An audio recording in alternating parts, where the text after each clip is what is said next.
He is one of the most famous men on the planet. Probably after the Queen, Harry is the second most popular royal act, if you like. He's the member of the royal family that most people would say, I'd like to have a drink with him. A young royal who has stood out from the rest of the family. Harry is very accessible. He's very cheeky, he's very funny, he plays around with the press, and he's very naughty, and I think Britain adores him.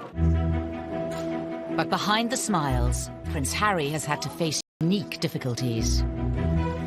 From his parents' very public marriage breakdown. Harry was very often devastated by what was so public. To losing his mother. He said that no child should ever have been made to do what he did. And struggling to find a role for himself. On the right! Quick! March! Tonight, royal experts and insiders lift the lid on Prince Harry's inner turmoil. If you look back over his life, you can see moments where his troubling side has come to the fore. And we reveal how the problems of his past led him to his present path. Harry blames the media for the death of his mother. He was determined that they wouldn't do for Meghan what they did for Diana. Living a life of privilege, are some of Harry's issues first world problems? Or has he been expected to suffer in silence in an institution famous for keeping a stiff upper lip? I think he's very warm, I think he's very fun-loving, but I think he's also quite troubled, and he's quite open about that. He is quite conflicted when it comes to balancing his private and public life, and really always has been. He said he wants to be ordinary. He can't be ordinary. He is a member of the royal family.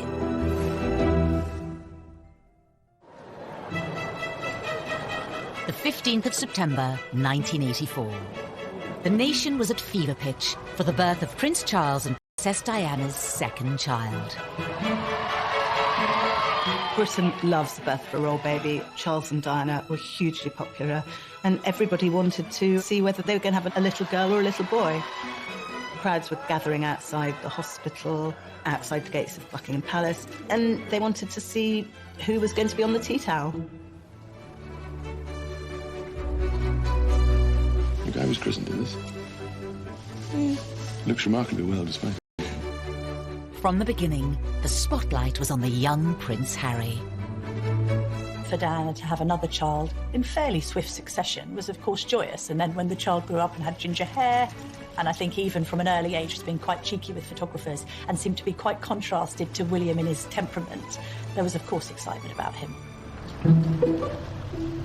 When it comes to dealing with the press, Hung out at the press totally endeared him to the public, because people thought, here is a royal who not one of the sort of stuffed shirt automatons. Here's a royal who seems to have a lot of personality, even as a little child. Some labelled it as cheeky, some as rude. Most people thought it was delightful.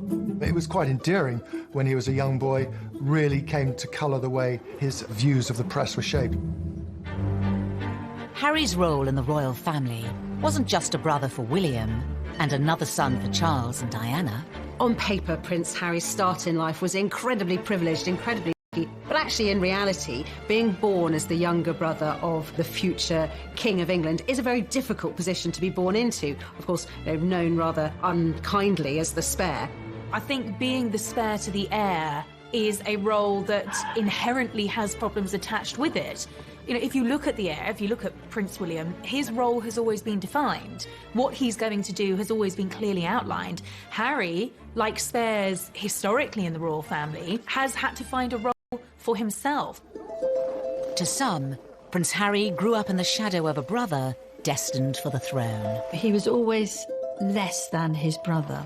The late Queen Mother used to invite Prince William over for tea and talk to him about his future, and not invite Prince Harry. The Queen Mother always made sure that Prince William was seated in a prominent seat next to her, and Harry never was. Diana would take the two boys to Highgrove in Gloucestershire. And on this particular occasion, Diana was driving. I was sat in the front, William and Harry in the back. You know, they clearly got off to a bad start because they were both arguing before we even left. Harry out of nowhere just said, William, you know, one day you'll be king. I won't. It doesn't matter. Therefore, I can do what I like. You can take that comment two ways. It can indicate envy, if you like, that William's got this great future as king, but also there's an element of, I'm free. I'm going to be able to choose my own role in life. While the young princes may have been aware of their unequal positions, their parents were determined to raise them the same way.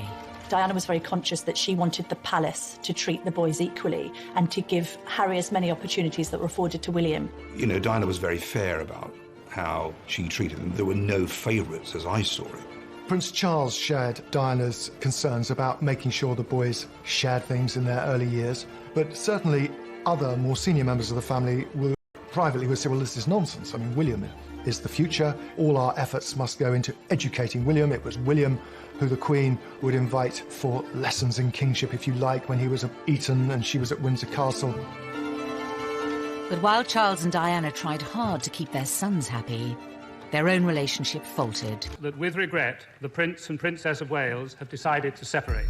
Harry had many problems that many people in the West have all the time in growing up in a broken home. But his broken home was exposed on a most extraordinary scale. The entire planet tuned in to learn every detail about the Charles and Diana separation and divorce, and inevitably the focus on Harry and William followed. Harry was very often devastated by what was so public. He couldn't understand why his mother would wish to be so public with so much of her life. Harry was always the baby of the family, and whether it was at school or whether at home, every effort was made to shield him from the newspaper headlines and to protect him from his parents, who really, by that stage, were in a pretty bad way. The War of the Waleses saw Charles and Diana's separation and divorce play out on the front pages and to TV audiences of millions. For the children to hear both parents to come on television at separate times, to admit to having affairs and to admit to how happy they both were when these kids were at boarding school. Can you imagine how cringe-making it must have been for them? Highly embarrassing. And I don't think that makes them secure. In later years, Harry would admit his parents' divorce left him feeling like he didn't spend enough time with either of them. I think Harry found it quite difficult kind of being shared between parents and spending some time at Kensington Palace with Princess Diana and then going to Clarence House and then to Highgrove, his father's property in Gloucestershire. In this sense that he didn't really have a permanent home was difficult for him. The divorce was finalised in 1996. A year later came a far bigger blow for the royals, and especially for Harry, at the age of just 12. We have reports from Paris that Diana, Princess of Wales, has been killed in a car accident. Harry really did feel the loss of his mother. Being the youngest, he was, as much as William was close to his mother, he was probably a little bit closer. It's incredibly difficult to lose your mother at such a tender age, especially if you're in the public eye. And I think that Harry's had a unique set of circumstances to cope with.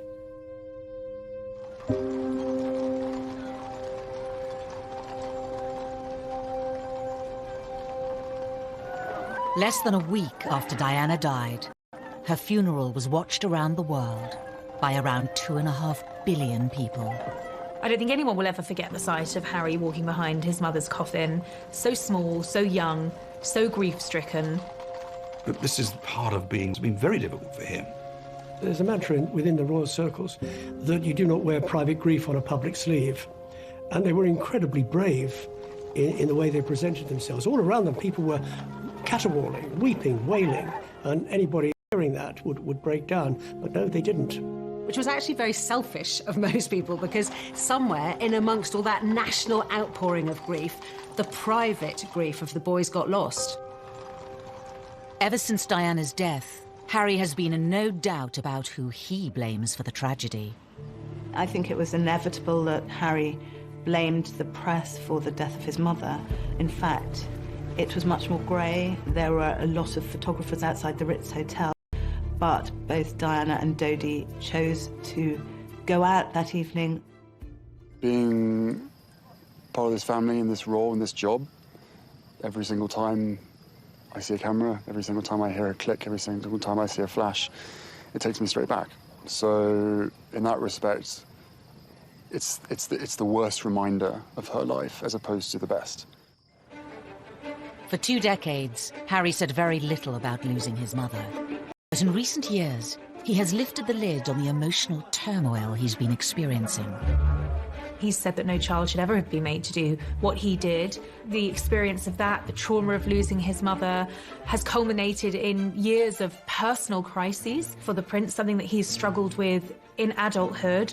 And I think, having spoken so openly and courageously about the impact that losing his mother had on him, we now do have some understanding on just how much that has shaped him. Harry revealed he had been seeing a mental health professional to help him with his grief. It was a big surprise when Harry came out and said he'd had these mental welfare problems, the fact that he'd sought help, treatment. We learned that it was William who had not forced him, but said, you've really got to get some help here. We also learned that he'd taken up boxing to try and control his aggression, and the aggression was a consequence of his mourning, and he was still dealing with his grief over his mother's death. But it would take nearly 2 decades for Harry to seek help. In the years after Diana's death, the young prince would deal with his troubles in a very different way. The sadness and the grief would make him behave in a very inappropriate way. He had problems with excessive drinking and also problems with drugs.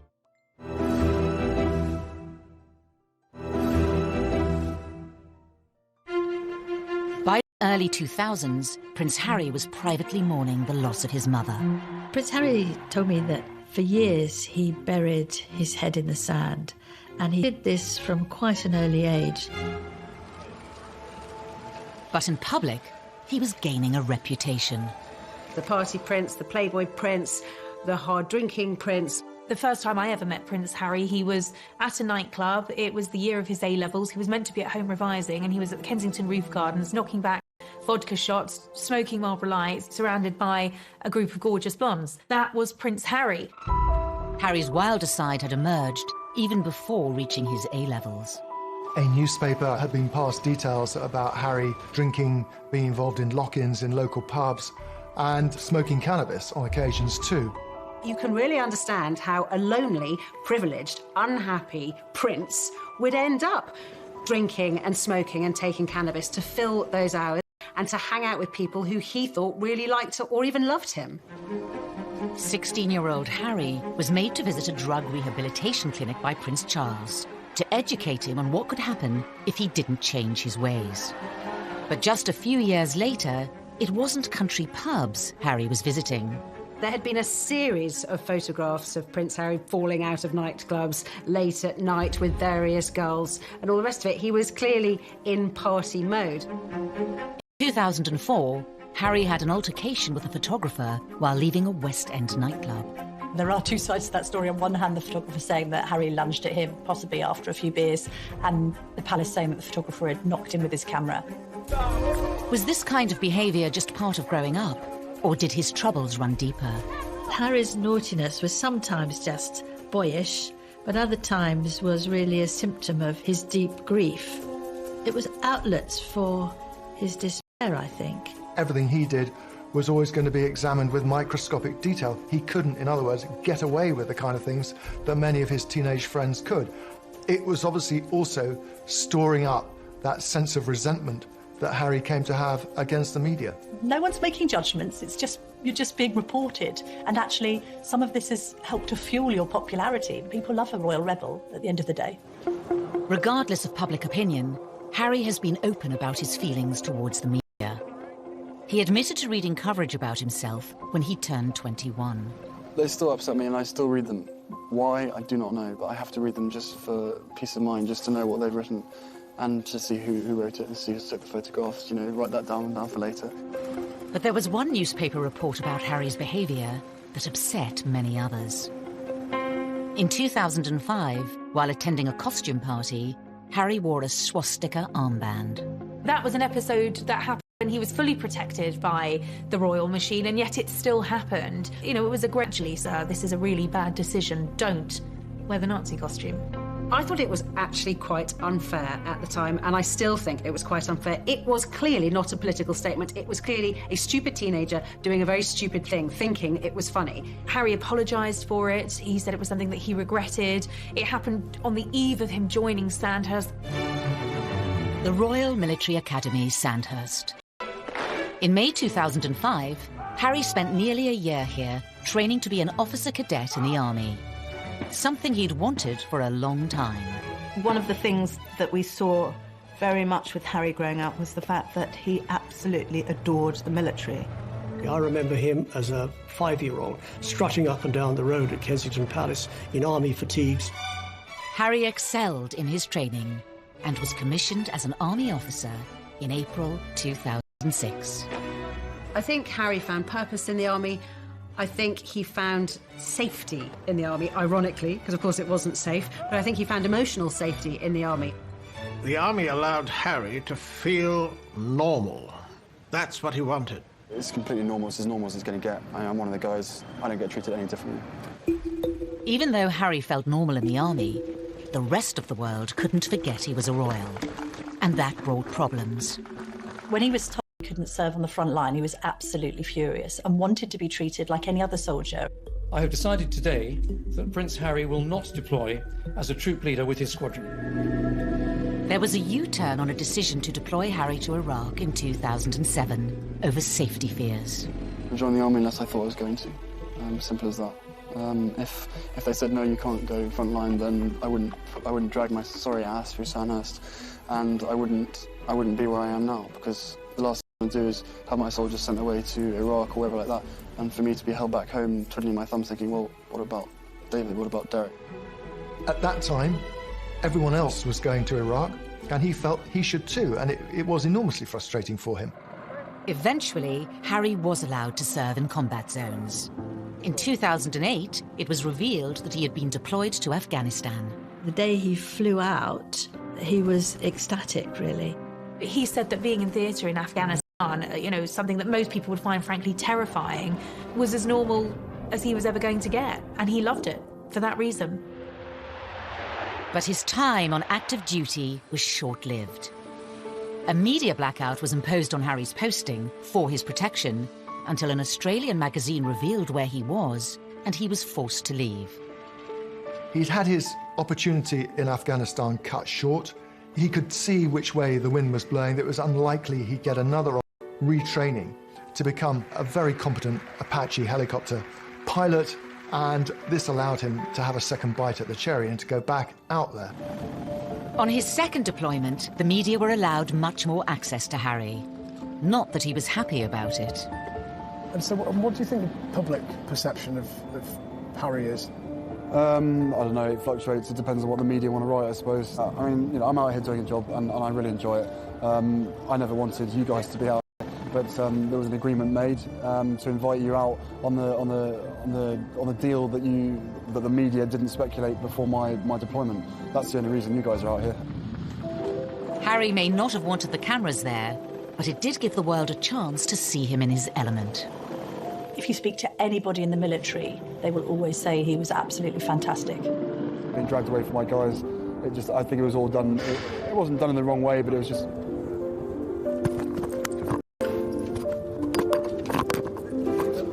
This was Harry doing what he did extremely well, but also doing what he was always keen on doing. In January 2013, Harry returned to the UK after a successful deployment, but there were questions over what was next for him. Because of who he was, it was no longer possible for him to pursue that career. And then what happens?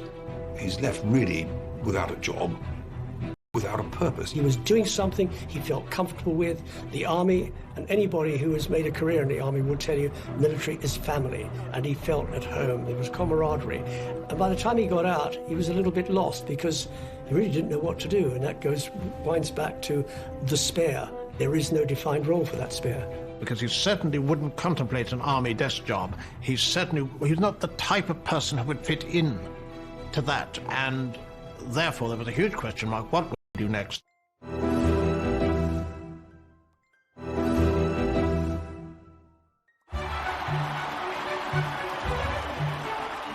In April 2011, the world watched as the future king of the United Kingdom married his queen.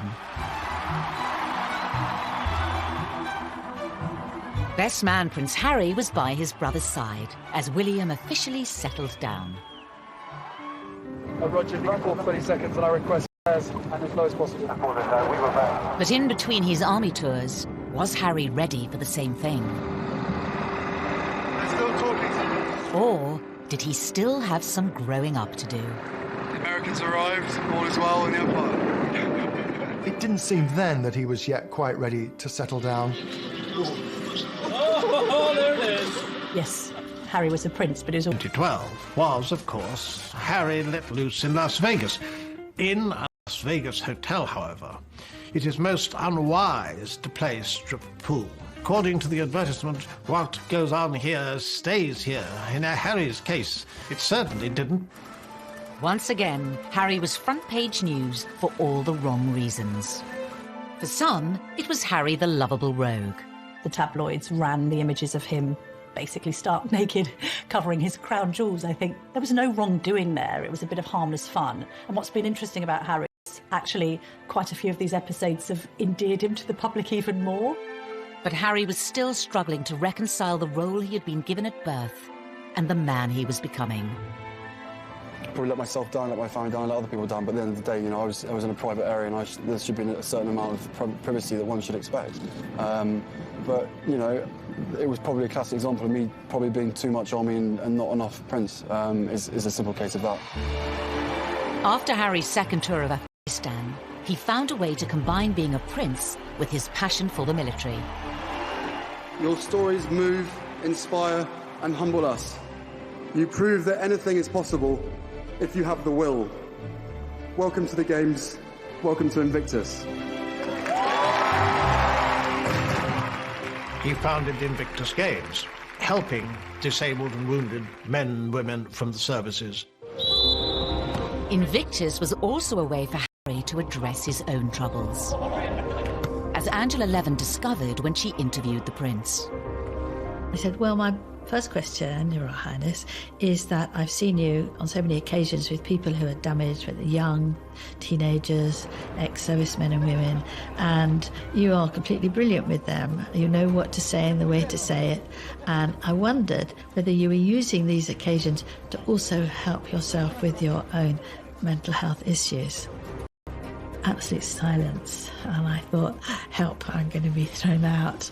Seemed like ages, and then he said, that's a really big question. Silence.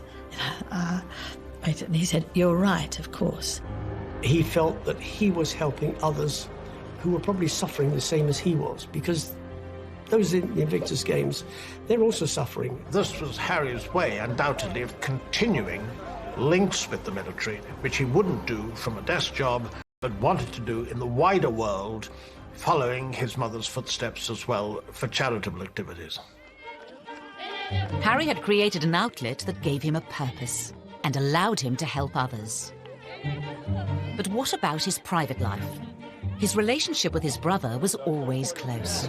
Every year, he is the one person on this earth who I can actually really, you know, we can talk about anything and we understand each other and we give each other support and everything. They were two peas in a pod. They looked out for each other. We're brothers, not lovers. Right? There's a difference. It's a bit weird. For some, Harry gaining a sister-in-law highlighted the need for him to move on and find his own partner. Inevitably, there was sort of a little bit of gentle mockery about him as a sort of the third person in the marriage of William and Kate on this occasion, of course, because they were so close, they did things together. There's an awkwardness to that scenario, a couple trying to carve their own path as newlyweds, and then a prince who's got a great deal to offer, and which takes precedence and who's more popular when it comes to the press, and how does that work in tandem? So I think there was always friction in that regard with the three of them. I think what changed things for Harry was William having his own children, and Harry looking on at Kensington Palace where they were neighbours and thinking that he probably wanted that for himself. It's fantastic to have another addition to the family. I only hope my brother knows how expensive my babysitting charges are. It was always inevitable that Harry was going to want to live his own life. Put some effort in. It's the wizard, never the wand. But for Harry, finding a princess of his own would prove difficult. The first love, Chelsea Davy, the girl that he met in South Africa, who he fell head over heels in love with. She had 8 years to look into the goldfish bowl of royalty and to realise absolutely this wasn't the life for her. He lost Chelsea because she didn't like to be in the spotlight. Harry was disappointed, but he was very much younger, and this was probably his first love, and probably a love that was not going to go anywhere. That was swiftly followed by a relationship with Cressida Bonas, who was a budding actress. And she too didn't like the idea of media intrusion. Media's got a knack of destroying relationships, and she didn't like media intrusion and really did want to pursue her acting career, and she walked away.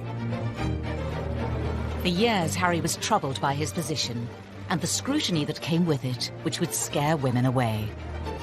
And it's quite sad when he's one of the world's most eligible bachelors, and at the same time not seeming to be able to find somebody who will take on the job of being in the public eye.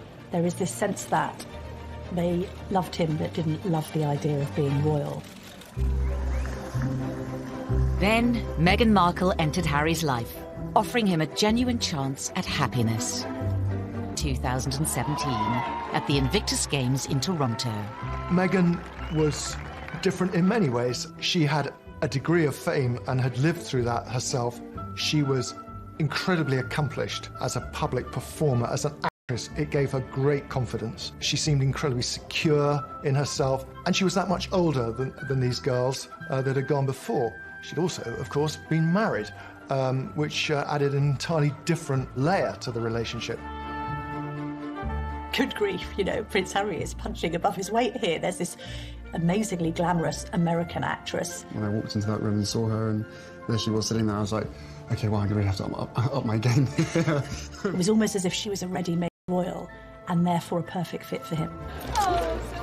In this strong, striking, confident woman, there was actually someone who was very capable of handling the pressure and the scrutiny of being in the public eye. That was something that neither of his two girlfriends had been willing to take on. But the scrutiny would soon affect Prince Harry and his new girlfriend. He issued an unprecedented statement saying, Meghan Markle has been subject to a wave of abuse and harassment. I did not have any understanding of just what it would be like. I don't think either of us did that. We both said that, even though we knew that it would be. Yeah, I tried to warn you as much as possible, but I think both of us were totally surprised by the reaction after the first 5-6 months when we had to ourselves. You could see that the old thorny issue of Harry's relationship with the press was raising its head again. Quite a lot of the press was very, very charged about her background, headlines like kind of straight out of Compton and all of this kind of thing. There was quite an unpleasant tinge to it. There has been some very negative publicity given, and some of it marginally racist, which is unacceptable. Not everything that was troubling Prince Harry was in print or written by journalists. Horrible, horrible stuff on social media, and I'm sure they weren't scrolling through it all the time, but you will see this stuff. You know, they're modern young royals. Of course they're going to be on social media. This time, though, the relationship survived. Harry asked Meghan to marry him. What were we doing? Just roasting chicken and Roasting having chicken. Trying to roast chicken. Trying to roast a chicken, and it was just an amazing surprise. It was so sweet and natural and very romantic. He got on one knee. Having watched Harry grow up, the public saw this as the moment to put his past behind him. They wanted Harry to be happy. They adored Harry, and they wanted him to be good for Harry. And it all came back to the little boy at his mother's funeral, and then later his heartbreaking confessions about how upset he'd been and how he'd struggled with demons for years, coming to terms with the grief of the loss of his mother. And then he should find this remarkable young woman who had such a different background from him, whom he was so clearly in love with. But was this the beginning of a fairy tale, or the start of another difficult chapter for the already troubled prince? Things were said and done in the run-up to the wedding that both sides regret, but had caused irreparable damage.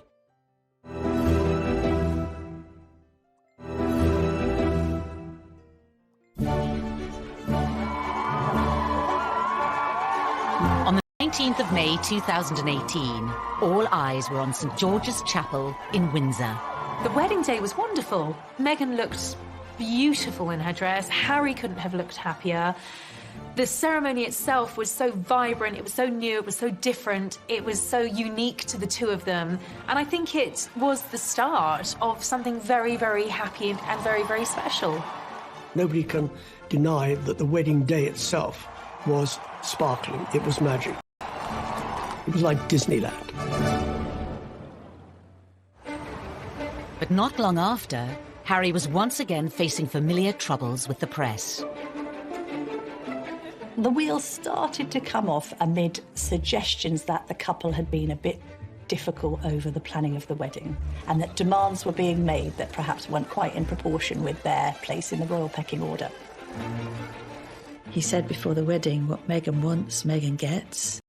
And I think he defers to her a great deal. She's a very confident, articulate woman who's done very well for herself. But I think she has no idea of the sense of duty, which is understandable because she's never been a member of the royal family. But she won't be confined by protocol. The level of perceived criticism against Meghan is something many say has had a profound effect on Harry. He saw echoes of what had happened with his own mother and thought, I'm going to speak out about it. And I know a lot of the press were very, very angry about this. Lots of people were saying, how dare he have the temerity to break this code, that you would never, ever complain. But unlike other members of his family, Harry has not always observed the royal code of silence. After the birth of his and Meghan's son Archie, he became even more defiant. I will always protect my family, and now I have a family to protect. Everything that she went through and what happened to her is incredibly raw every single day. And if anybody else knew what I knew, be it a father, be it a husband, be it anyone, you'd probably be doing exactly what I'm doing as well. I think Harry fears that there will be parallels between his own relationship and that of his mother, and he's very keen to protect Meghan and Archie. I mean, I have the two best guys in the world, so I'm really happy. Harry is so protective of Meghan because of his mother and this idea that he doesn't want any other woman in his life going through what Diana went through. The trouble is with that is he has rewritten history somewhat, because although there was undoubtedly a hounding of Diana, there was also a manipulation of the press. In the eyes of some, criticising the press for criticising them hasn't always been warranted. Meghan flew to New York for a baby shower. Now, nothing wrong with going to a baby shower. That's what Americans do. We don't do it so often in the UK. But she flew over a private jet. What's wrong with a commercial jet? They went to Ibiza and the south of France in private jets. What's wrong with commercial flights? And that's where they were getting criticised, because they'd been preaching climate change, they'd been preaching the environment, they'd been preaching global warming and doing all the things that they shouldn't be doing. Everybody deserves a critical word written about them. Nobody should be above reproach. The press accused them of hypocrisy, and there's no question also that they weren't, it seemed, listening to advice or paying much attention to precedent. All of this made the atmosphere very unhappy. While the press levelled criticism in public, behind palace walls, Harry was allegedly facing troubles of a much more private nature. One of the things that unquestionably adversely affected the relations between Harry and William, who were so close for so many years, was a series of rumours after the wedding. William expressed doubts to Harry as to whether or not he was too quick in being engaged to Meghan. There was a brotherly discussion, which I think was voiced out of concern from William, but was misinterpreted as a lack of support. Things were said and done in the run-up to the wedding that both sides regret, but had caused irreparable damage. Was Harry losing the one person he could trust? The brother he was so close to throughout the troubles of his childhood? There are also clearly unresolved issues and a distance between the two brothers that has never been there before. In 2019, the brothers split their royal households. And later in the year, Harry even addressed the rumours of a rift. Inevitably, stuff happens, but look, we're brothers. You know, we don't see each other as much as we used to because we're so busy. But you know, I love him dearly, and you know, the majority of the stuff is the majority of stuff is created out of nothing. But you know, it's just, as I said, as brothers, you know, you have good days, you have bad days. The writing was on the wall. It was, in effect, a declaration of independence. The Duke and Duchess of Sussex have announced that they are carving out what they call a new role for themselves. They intend to step back as senior members of the royal family and work to become financially independent. In January of 2020, Harry and Meghan announced they would be stepping down as working royals. Prince Harry and Meghan had been out in Canada over Christmas trying to work out how they wanted to proceed into the future. I think Meghan and Harry decided to step down as working royals because they felt that they were being constrained by the palace system. Once Meghan and I were married, we were excited, we were hopeful, and we were here to serve. For those reasons, it brings me great sadness that it has come to this. This is unprecedented. It is an abdication in all but name. It's pretty seismic for the House of Windsor. There was a sense of being hurried about it, and I don't think the Queen, for one, was quite ready for it to come out as it did. After negotiations with the Queen, it was decided Harry and Meghan would lose the title Royal Highness. They would no longer receive royal funds. The official departure date was set for the end of March. But it seemed Prince Harry was keen for the new chapter of his life to begin. Before giving a speech in Edinburgh, Ayesha Hazarika was the first person to introduce the new, titleless Harry to the world. I met him, and what happened was I was going into the room and I was very unsure about what to call him. I mean, his advisor just said, look, just call him Harry. Just call him Harry. And he's made it clear that we are all just to call him Harry. So, ladies and gentlemen, please give a big, warm Scottish welcome to Harry. I turned him from a prince into a commoner. I have that effect on people. But it was actually very fitting because this was him ending one period of his life and beginning a new period. Harry and Meghan's final royal engagement was in early March, and for some it seemed the prince's troubles were still on display. To use common parlance, the Commonwealth Day service was #orcs. There was quite a lot of tension there. There was some interesting body language with both of the brothers studiously examining their programmes and not really talking at all. Meanwhile, Meghan's there with a megawatt smile, trying to make the best of things. The lack of warmth between them was, well, yeah, I mean, from... The couple planned to split their time between Canada and the UK. Whether it will solve Harry's troubles remains unclear. We will see whether or not that brings the contentment and the peace that they're seeking. He knows in his heart what he wants to be. He said he wants to be ordinary to me. He can't be ordinary. He is a member of the royal family. Wherever he goes, he will be known as a member of the royal family. It's still unclear how the couple's new life, away from palaces and courtiers, will pan out. The Queen has made it very clear that she would always welcome him back, and the arrangements where they have to drop the titles and not receive the sovereign grant and all these restrictions are only for a year, and after that it's going to be looked at again. So they're really under the watchful eye of the royal family for the first year, which they probably don't like at all. The future for Harry and Meghan poses many questions. Will they be free to speak their mind? Recently, Harry was caught off guard by Russian comedians in a prank phone call in which he spoke candidly, unaware it was a hoax. I don't mind saying this to you guys. I think the mere fact that Donald Trump is pushing the coal industry so big in America, he has blood on his hands, because the effect that has on the climate and on the island nations far, far away, again, out of sight, out of mind. I think he's definitely going to be off the leash. I mean, I don't get the impression he's going to be sort of gratuitously, confessing all, but there will come a point where I think the lid will get lifted on this whole saga. Despite his popularity with the British public, Harry has long been a troubled prince.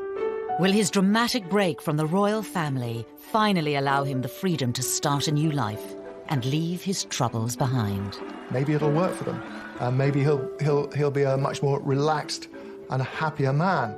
They will be missed in the UK, and I just hope they find themselves and they are equally as successful as they have been. There is a great sense of loss, that this is Britain's loss, this is the royal family's loss at the end of the day, and it's North America's gain.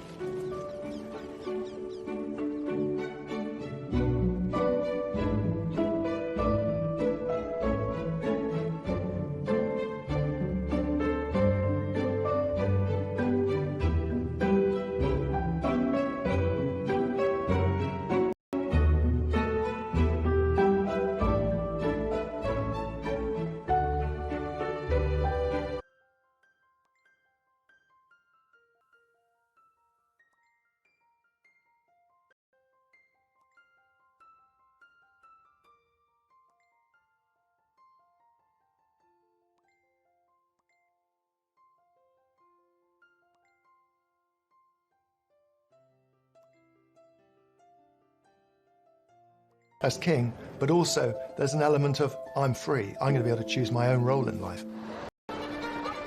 While the young princes may have been aware of their unequal positions, their parents were determined to raise them the same way.